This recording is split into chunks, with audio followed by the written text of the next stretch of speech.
Hello students, आपके सामने ये एक क्वेश्चन है।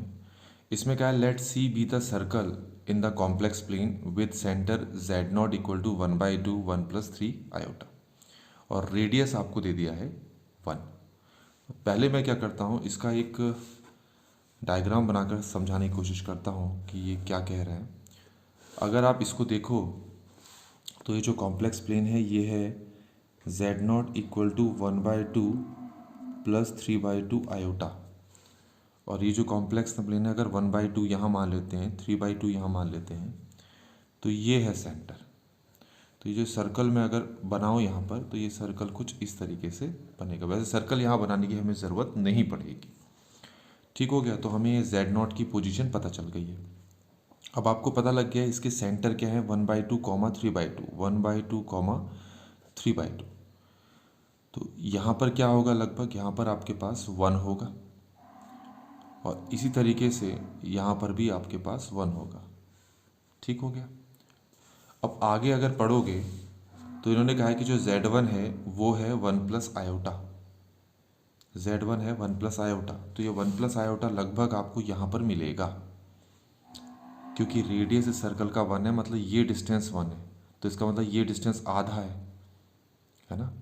तो ये आधा और ये आधा डिस्टेंस, तो ये यहाँ से यहाँ तक पूरा 1 हो गया है। ठीक है, आप अपने हिसाब से देख लिए। तो ये हमें यहाँ पर पॉइंट मिल गया Z1। ठीक हो गया। अब Z1 हमें दे रखा है, एक और कॉम्प्लेक्स नंबर Z2 दे रखा है जो सर्कल के बाहर है। ठीक है, अब वो सर्कल के बाहर कहीं भी हो सकता है, सच दैट एक कंडीशन हमें दे दी है। साथ ही साथ हमसे कहा है कि Z0, Z1 और Z2 जो है कोलिनियर है। तो इसका क्या मतलब है, देखो ये Z0 ये रहा, Z1 ये रहा।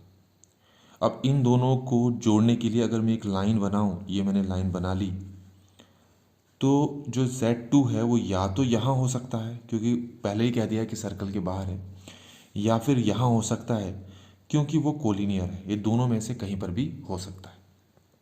ठीक है, तो फाइनली हमें मॉड Z2 स्क्वायर की वैल्यू फाइंड आउट करनी है। सीधी बात है, हमें Z2 की इक्वेशन मिल जाएगी तो मॉड Z2 भी हम निकाल लेंगे।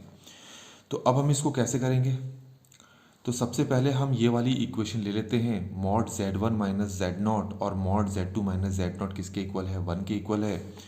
तो पहले मैं आपको Z1 माइनस Z0 निकाल के दिखाता हूँ। Z1 हमारे पास है 1+ आयोटा और Z0 हमारे पास है 1/2 +3/2 आयोटा। अब अगर मैं इसको सॉल्व करूँ तो ये आ रहा है 1/2 माइनस 1/2 आयोटा। ये क्लियर हो गया होगा, जिसको मैं ऐसे लिख सकता हूँ 1/2 1+1 माइनस आयोटा। अब इसको मैं यहाँ पर पुट करके देखूँगा, तो उसके लिए पहले मुझे मॉड Z1 माइनस Z0 निकालना पड़ेगा। और अगर मैं इसका मॉड निकालूँ तो इसका मॉड निकालने का तरीका ये होगा, 1/2 बाहर रहेगा और ये कितना हो जाएगा, √2, जिसको बाद में मैं 1/√2 भी लिख सकता हूँ। अब ये वाली जो वैल्यू है इसको मुझे यहाँ पर पुट करना है। यहाँ पर अगर यहाँ पुट करूँगा 1/√2 तो मुझे इसकी वैल्यू मिल जाएगी, और इसकी वैल्यू है Z2 minus Z0 equal to √2। तो ये हमारे पास हो गया। ठीक हो गया, यहाँ तक ये सही हो गया। अब आते हैं क्वेश्चन में, इन्होंने कहा है Z0, Z1 और Z2 जो है कोलिनियर है, और मैंने आपसे पहले ही कह दिया कि पॉसिबल है कि Z2 या तो यहाँ हो या यहाँ हो, कहीं पर भी हो सकता है। तो अभी हमें पता नहीं है, तो कैसे हम Z2 की वैल्यू निकालेंगे, उसके लिए आपको एक चीज़ पता होनी चाहिए, ज़रा वो आप समझ लें। मान लो मेरे पास ये एक लाइन है Z2 माइनस Z0 की, ठीक है, और ये मेरे पास लाइन है Z1 माइनस Z0 की, और इसके बीच का एक एंगल है, मान लेते हैं थीटा। अगर मैं आपसे ऐसा कहता हूँ कि Z2 है, Z0 के रिस्पेक्ट में घूमकर एक न्यू पोजीशन पे पहुँच गया Z1 पे, ठीक है, ये दोनों लेंथ अगर इक्वल नहीं है, उस केस में हम यहाँ पर एक इक्वेशन जनरेट करेंगे। क्या होगी इक्वेशन, ध्यान से सुनना।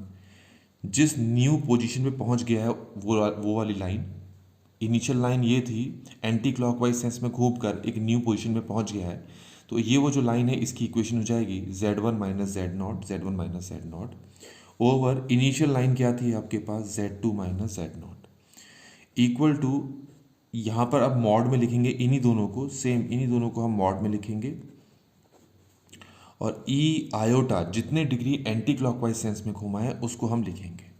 तो ये फॉर्मूला आप यहाँ पर ध्यान में रखना, इसी का हम इस्तेमाल करेंगे। ये फॉर्मूला आपको समझ में आ गया होगा। अब अगर आप क्वेश्चन में वापस आएँ तो मैं अगर डायग्राम को फिर से बनाऊँ तो ये रहा हमारे पास। यहाँ पर मैंने दिखाया है Z2, यहाँ पर मैंने दिखाया है Z0 और यहाँ पर दिखाया है Z1। पहले हम इसको समझ लेते हैं। क्या मैं ऐसा कह सकता हूँ कि ये जो लाइन है Z2 माइनस Z0, ये 180 डिग्री घूमी और एक न्यू पोजीशन पे आ गई, जो कि है आपके पास क्या, Z1 माइनस Z0, है ना। तो सेम फॉर्मूला अगर मैं इस्तेमाल करूँगा यहाँ पर, तो बस आपको ध्यान में रखना है इस बार एंगल आपको कितना रखना है, क्योंकि एंटी क्लॉकवाइज सेंस में घूमते हुए बताया मैंने, तो एंगल की जगह यहाँ थीटा की जगह क्या रखना है, पाई रखना है। तो अगर मैं रखूँ तो ये हो जाएगा आपका सेम Z1 माइनस Z0।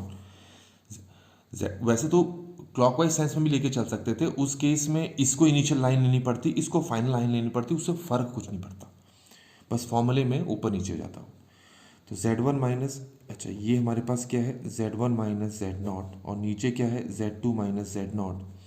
अब Z1 माइनस Z0 अभी निकाला था हमने 1/√2, और ये हमने ऊपर निकाल दिया है कितना, √2, और ई आयोटा क्या है, पाई। ध्यान रखना ये होता है -1, तो हमें मिल गया Z1 minus Z0 over Z2 minus Z0 equal to -1/2। ये क्लियर हो गया। और क्रॉस मल्टीप्लाई करके अगर मैं ये सॉल्व करता हूँ तो Z2 माइनस Z0 इक्वल आ जाता है -2 Z1 माइनस Z0 के। तो ये पहली कंडीशन हमारे पास आ गई है। इतना क्लियर हो गया होगा आपको। अच्छा, सेकंड केस क्या था, सेकंड केस में हमने ये माना था कि Z2 यहाँ नहीं है, हमने डायग्राम फिर से बनाना है। इस बार Z2 यहाँ नहीं माना हमने, ये Z0, ये Z1 और Z2 हमने यहाँ पर मान लिया। पर अब आप ये देख सकते हैं कि ये जो Z2 माइनस Z0 लाइन है और ये जो Z1 माइनस Z0 लाइन है, दोनों एक दूसरे के ऊपर है। तो यहाँ पर एंगल कितना है दोनों के बीच का, 0। तो आपको क्या करना है, सेम यही वाला फॉर्मूला इस्तेमाल कर लें, ठीक हो गया। पर थीटा की जगह इस बार क्या रखेंगे, 0 डिग्री रखेंगे। थीटा की जगह 0 डिग्री रखेंगे तो ये पूरा का पूरा 1 हो जाएगा, ठीक हो गया। ये पूरा का पूरा 1, ये पूरा का पूरा 1, तो आपको सिर्फ क्या मिलेगा, क्योंकि ये माइनस इसके कारण मिला था यहाँ पर, इस वाले कंडीशन के लिए अगर 0 रखूँगा तो ये 1 देगा आंसर, तो यहाँ आपको 1/2 मिलेगा। और आपको जो इक्वेशन मिलेगी वो मिलेगी Z2 minus Z0 equal to 2Z1 minus Z0। ये क्लियर हो गया होगा। तो कंबाइंड फॉर्म में अगर लिख दूं मैं Z2 minus Z0 equal to +-2Z1 minus Z0। तो अब मैं सॉल्व करता हूँ Z2 माइनस Z0 +-2, ये तो हो जाएगा। इसकी इक्वेशन हम ऊपर फाइंड आउट कर चुके थे, 1/2 1 माइनस आयोटा, तो 1/2 1 माइनस आयोटा, 2 से 2 कैंसिल हो गया, तो Z2 माइनस Z0 हो गया +-2 1 माइनस आयोटा, ठीक हो गया। अब Z0 को उस तरफ लेके जाएंगे तो प्लस माइनस, ये तो 2 है ही नहीं ना, कैंसिल हो गया, +-1 माइनस आयोटा प्लस Z0, और Z2 +-1 माइनस आयोटा, Z0 हमारे पास है 1/2 3/2 आयोटा। ये क्लियर हो गया होगा। एक बार प्लस लेके चलते हैं, तो Z2 इक्वल लेंगे 1 minus iota plus 1/2 plus 3/2 iota. तो Z2 की वैल्यू यहाँ से मिल जाएगी 3/2 माइनस 1/2 आयोटा। अब इसका मॉड अगर आप खुद निकालोगे, एक बार निकाल के देख लें, तो ये √10/4 आ जाएगा, जिसको हम √5/2 कहेंगे। स्क्वायरिंग कर लें तो आप देखें कि हमें Z2 का जो मॉड Z2 का स्क्वायर है वो मिल गया 5/2। तो एक बार मैं प्लस लेके चला था, अब मैं यहाँ पर माइनस लेके चलूँगा, तो ये हो जाएगा -1 प्लस आयोटा प्लस 1/2 3/2 आयोटा। तो अब Z2 की वैल्यू यहाँ से इसको सॉल्व करेंगे तो -1/2, इसको सॉल्व करेंगे तो +5/2 आयोटा, यहाँ से मॉड Z2 निकालेंगे तो ये 26/4 आएगा, और मॉड Z2 का स्क्वायर हो गया 26/4, तो कैंसिल करेंगे तो 13/2 आ जाएगा। तो अब हमारे पास दो आंसर आए हैं, एक आंसर ये है, एक आंसर ये है।